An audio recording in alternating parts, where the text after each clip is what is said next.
ಕೊಟ್ಟಿದ್ದೀರಿ. ನೀವು ದಕ್ಷಿಣ ಕನ್ನಡ ಜಿಲ್ಲೆಯ ಭಾರತೀಯ ಜನತಾ ಪಾರ್ಟಿಯ ಕಾರ್ಯಕರ್ತರಿಗೆ ಮತ್ತೊಮ್ಮೆ ಧೈರ್ಯವನ್ನು ಕೊಟ್ಟಿದ್ದೀರಿ.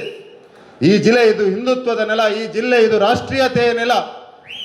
ಬೆಂಕಿ ಹಚ್ಚುವವರಂತೆ ನಮಗೆ ಹೇಳಿದರೆ ಹೇಗೆ ಉತ್ತರವನ್ನು ಕೊಡಬೇಕು ಅನ್ನುವಂಥದ್ದನ್ನು ಬಜ್ಪೆ ಮತ್ತು ಕಿನ್ನಿಗೋಳಿಯ ನಮ್ಮ ಮತದಾರರು ಮತ್ತು ನಮ್ಮ ಕಾರ್ಯಕರ್ತರು ತೋರಿಸಿಕೊಟ್ಟಿದ್ದಾರೆ. ಅವರಿಗೆ ನಾನು ಕೈ ಮುಗಿದು ತಲೆಬಾಗಿ ನಮನಗಳನ್ನು ಸಲ್ಲಿಸ್ತೇನೆ.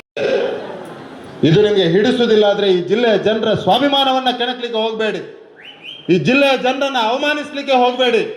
ಇದೇ ರೀತಿಯ ಉತ್ತರವನ್ನು ಮುಂದಿನ ದಿವಸದಲ್ಲಿ ಯಾವತ್ತೂ ಚುನಾವಣೆ ಬಂದರೂ ಕೂಡ ಈ ಜಿಲ್ಲೆಯಲ್ಲಿ ಮಾತ್ರವಲ್ಲ ಈ ರಾಜ್ಯದಲ್ಲಿ ಜನ ನಿಮಗೆ ಕೊಡಲಿಕ್ಕಿದ್ದಾರೆ ಅನ್ನುವಂಥ ಎಚ್ಚರಿಕೆಯ ಸಂದೇಶವನ್ನು ಕೂಡ ಬಜ್ಪೆ ಮತ್ತು ಕಿನ್ನಿಗೋಳಿಯ ಮತದಾರರು ಕೊಟ್ಟಿದ್ದಾರೆ ಅಂತ ಈ ಸಂದರ್ಭದಲ್ಲಿ ಹೇಳಲಿಕ್ಕೆ ಬಯಸ್ತಾ ಇದ್ದೇನೆ. ಅಂತಾರಾಷ್ಟ್ರೀಯ ವಿಮಾನ ನಿಲ್ದಾಣ ಇರುವಂಥ ಬಜ್ಪೆ ಒಂದು ಕಡೆ ಆದರೆ ಕಟೀಲು ಭ್ರಮರಾಂಬಿಕೆಯ ಕ್ಷೇತ್ರ ಕಿನ್ನಿಗೋಳಿ, ಈ ಎರಡು ಕ್ಷೇತ್ರಗಳನ್ನು ಗೆಲ್ಲಿಸುವ ಮುಖಾಂತರ ಅಭಿವೃದ್ಧಿ ಮತ್ತು ಸಾಂಸ್ಕೃತಿಕ ಕೇಂದ್ರ ಇದು ಎರಡನ್ನೂ ನಾವು ಉಳಿಸ್ತೇವೆ ಅನ್ನುವಂಥ ಮಾತನ್ನು ನಮ್ಮ ಕಾರ್ಯಕರ್ತರು ತೋರಿಸಿಕೊಟ್ಟಿದ್ದಾರೆ ಅನ್ನುವಂಥದ್ದನ್ನು ಕೂಡ ಈ ಸಂದರ್ಭದಲ್ಲಿ ಹೇಳಲಿಕ್ಕೆ ಬಯಸ್ತಾ ಇದ್ದೇನೆ. ಕಳೆದ 2.5 ವರ್ಷದಲ್ಲಿ ಕಾಂಗ್ರೆಸ್ ಮಾಡಿರುವಂಥ ಅವಂತರ ಎಷ್ಟು? ಹಿಂದೊಂದು ಸರ್ಕಾರ ಬಂದಿತ್ತು, ಸಿದ್ದರಾಮಯ್ಯನ ಸರ್ಕಾರ. ಈ ಬಾರಿ 2ನೇ ಬಾರಿಗೆ ಸರ್ಕಾರ ಬಂದು ಹಿಂದೆ ಏನೆಲ್ಲ ಮಾಡ್ತಾ ಇದ್ರೆ ಅದರ ಡಬಲ್ ಪಟ್ಟು ಈ ರೀತಿ ಮಾಡ್ತಾ ಇದ್ದಾರೆ. ಹಿಂದೂ ವಿರೋಧಿ ನೀತಿ ಹಿಂದೆ ಒಂದಾದರೆ ಇವತ್ತು ಅದರ ಡಬಲ್. ಭ್ರಷ್ಟಾಚಾರ ಹಿಂದೆ 40% ಇದ್ರೆ ಈಗ 80%. ಜನ ವಿರೋಧಿ ನೀತಿಗಳು, ಹೊಂಡ ಮುಚ್ಚಲಿಕ್ಕೆ ದುಡ್ಡಿಲ್ಲ, ತಡೆಗೋಡೆ ಕಟ್ಟಲಿಕ್ಕೆ ದುಡ್ಡಿಲ್ಲ, ಮನೆ ಬಿದ್ದರೆ ಮನೆಗೆ ಹಣ ಇಲ್ಲ. ಇದರ ಮಧ್ಯೆ ನೀವು ಕೆಲಸವನ್ನು ಮಾಡಬೇಕಾದಂಥ ಜವಾಬ್ದಾರಿ ಇದೆ. ನಾನು ಈ ಸಂದರ್ಭದಲ್ಲಿ ಎರಡೂ ಕಡೆ ಕೂತ್ಕೊಂಡಿರುವಂಥ ಸದಸ್ಯರಲ್ಲಿ ಸೋತವರು ಗೆದ್ದವರು ಅಂತೆಲ್ಲ ನಾವೆಲ್ಲ ಸದಸ್ಯರೇ. ಇದು ಟೀಮ್ BJP ಬಜ್ಪೆ ಮತ್ತು ಟೀಮ್ BJP ಕಿನ್ನಿಗೋಳಿ. ಶಾಸಕರು, ನಾನು, ನೀವು ಒಟ್ಟು ಸೇರಿ ಕಾಂಗ್ರೆಸ್ನ ದುರಾಡಳಿತವನ್ನು, ಕಾಂಗ್ರೆಸ್ ನಮಗೆ ಮಾಡ್ತಾ ಇರುವಂಥ ದ್ರೋಹವನ್ನು ಮನೆ ಮನೆಗೆ ತಲುಪಿಸುವ ಜವಾಬ್ದಾರಿಯು ನಿಮ್ಮದು ಅನ್ನುವಂಥ ಎಚ್ಚರಿಕೆಯ ಮಾತುಗಳನ್ನು ಕೂಡ ಈ ಸಂದರ್ಭದಲ್ಲಿ ಹೇಳಲಿಕ್ಕೆ ಬಯಸ್ತಾ ಇದ್ದೇನೆ. ಮುಂದಿನ ದಿವಸದಲ್ಲಿ ಭಾರತೀಯ ಜನತಾ ಪಾರ್ಟಿಯನ್ನ ಕರ್ನಾಟಕದಲ್ಲಿ ತರುವವರೆಗೆ ನಾವು ವಿರಮಿಸಬಾರದು ಅನ್ನುವಂಥ ಮಾತನ್ನು ಕೂಡ ಈ ಸಂದರ್ಭದಲ್ಲಿ ಹೇಳಲಿಕ್ಕೆ ಬಯಸ್ತಾ ಇದ್ದೇನೆ. ಮತದಾರರು ನಮಗೆ ಅವಕಾಶವನ್ನು ಕೊಟ್ಟಿದ್ದಾರೆ, ಮತದಾರರು ನಮ್ಮ ಮೇಲೆ ವಿಶ್ವಾಸವನ್ನು ಇಟ್ಟಿದ್ದಾರೆ. ಮತದಾರರು ಕಾಂಗ್ರೆಸ್ನ ವಿರೋಧಿಗಳಾಗಿ ಯಾವತ್ತು ಚುನಾವಣೆ ಬರ್ತಾ ಇದೆ ಅಂತ ಕಾತರದಿಂದ ನೋಡ್ತಾ ಇದ್ದಾರೆ. ಆ ಕಾರಣಕ್ಕೆ ಪ್ರಣೀತ್ನ ಗೆಲುವಾಗಿದೆ.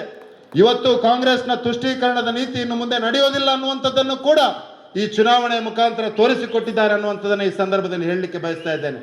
ನಾನು ಧನ್ಯವಾದ ಹೇಳಲಿಕ್ಕೆ ಬಯಸ್ತಾ ಇದ್ದೇನೆ ನಮ್ಮ ಕ್ರಿಶ್ಚಿಯನ್ ಬಂಧುಗಳಿಗೆ. ಜಾಯಲ್ ಮೆಂಡೋನ್ಸಾ, ಗ್ಲೆನ್ ಇರ್ಬೋದು, ಜೆಸೆಲ್ ಇರ್ಬೋದು, ಅವರ ಇಡೀ ತಂಡ ಏನೋ ಬಂದು ಕಿನ್ನಿಗೋಳಿಯಲ್ಲಿ ಕೆಲಸವನ್ನು ಮಾಡಿದ್ದಾರೆ. ವಿರೋಧಗಳ ಮಧ್ಯೆ BJPಯನ್ನು ಕ್ರಿಶ್ಚಿಯನ್ ವಿರೋಧಿ ಅನ್ನುವಂಥ ಬಿಂಬಿಸುವಂಥ ಒಂದು ಷಡ್ಯಂತ್ರದ ಮಧ್ಯೆ ಕೆಲಸವನ್ನು ಮಾಡಿದ್ದಾರೆ. ಭಾರತೀಯ ಜನತಾ ಪಾರ್ಟಿ ಪ್ರಧಾನಮಂತ್ರಿ ನರೇಂದ್ರ ಮೋದಿ ಅವರ ಸಬ್ಕಾ ಸಾಥ್, ಸಬ್ಕಾ ವಿಕಾಸ್, ಸಬ್ಕಾ ವಿಶ್ವಾಸ್ ಮತ್ತು ಸಬ್ಕಾ ಪ್ರಯಾಸ್ನ ಆಧಾರದಲ್ಲಿ ನಡೀತದೆ. ಅದೇ ಮಾದರಿಯನ್ನು ಕಳೆದ 7.5 ವರ್ಷದಿಂದ ಸನ್ಮಾನ್ಯ ಉಮಾನಾಥ್ ಕೋಟ್ಯಾನ್ ಅವರು ಈ ಕ್ಷೇತ್ರದಲ್ಲಿ ಮಾಡ್ತಾ ತೋರಿಸಿ ಬಂದಿದ್ದಾರೆ. ಎಲ್ಲಿಯೂ ಯಾರನ್ನು ಬಿಟ್ಟುಕೊಳ್ಳಲಿಲ್ಲ. ಪ್ರತಿಯೊಬ್ಬ ಮತದಾರರು ನಮ್ಮವರು, ಪ್ರತಿಯೊಬ್ಬ ಮತದಾರರನ್ನ ವಿಶ್ವಾಸಕ್ಕೆ ತೆಗೆದುಕೊಳ್ಳುವಂಥ ಕೆಲಸವನ್ನು ಅವರು ಮಾಡಿದ್ದಾರೆ. ಅಭಿವೃದ್ಧಿಯಲ್ಲಿ ರಾಜಕೀಯವನ್ನು ಮಾಡಲಿಲ್ಲ.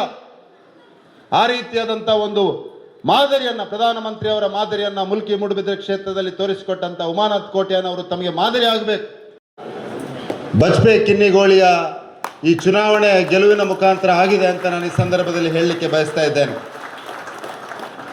ಬಜ್ಪೆ ಮತ್ತು ಕಿನ್ನಿಗೋಳಿಯ ನಮ್ಮ ಕಾರ್ಯಕರ್ತರು ಮಾಡಿರುವಂಥ ಸಾಧನೆ ಇದು ಅಪರೂಪದ ಸಾಧನೆ ಅಲ್ಲ. ಇದೊಂದು ವಿಶಿಷ್ಟವಾದಂಥ ಗೆಲುವು.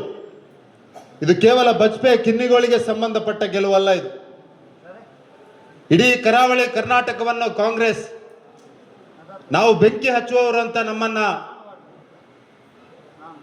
ಹೇಳ್ತಾ ಇರುವಂತ ಈ ಸಂದರ್ಭದಲ್ಲಿ ಕಳೆದ 2.5 ವರ್ಷದಲ್ಲಿ ಈ ಜಿಲ್ಲೆಯ ಜನರನ್ನ ಒಂದು ರೀತಿಯಲ್ಲಿ second grade, third grade citizens ರೀತಿ ನೋಡ್ತಾ ಇರುವಂತ ಸಂದರ್ಭದಲ್ಲಿ